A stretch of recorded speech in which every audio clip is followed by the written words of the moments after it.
तर आगामी निवडणुकीमध्ये सन्मानपूर्वक वागणूक मिळावी ही कार्यकर्त्यांची अपेक्षा असल्याचं नितेश राणेंनी म्हटलंय।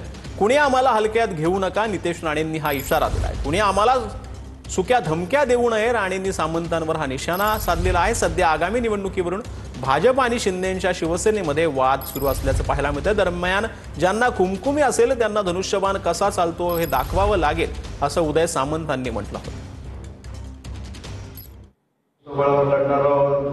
आम्ही जिंकलोच आहोत। आमच्याकडे ही संस्था आहे, आमच्याकडे ती संस्था आहे। आम्ही 33,000 शेतकऱ्यांपर्यंत पोहोचलेलो आहोत। काही म्हणतात आम्ही शाळांपासून 28,000 लोकांपर्यंत पोहोचलेलो आहोत। माझी आपल्याला विनंती आहे की आपल्याला महायुतीनंच निवडणूक लढवायची आहे, पण कोणाला कुमकुमी असेलच तर आपला धनुष्यबाण कसा चालतो हे देखील दाखवण्याची जबाबदारी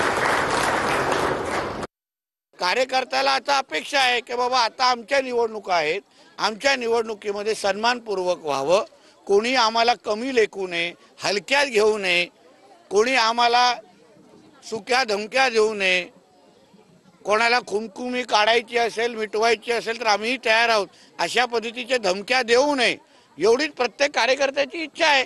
आणि त्या अनुसार अगर कार्यकर्त्यांनी आपल्या आपल्या पद्धतीने अगर भूमिका मांडत असतील तर त्याची दखल निश्चित पद्धतीने पक्षश्रेष्ठी घेतील।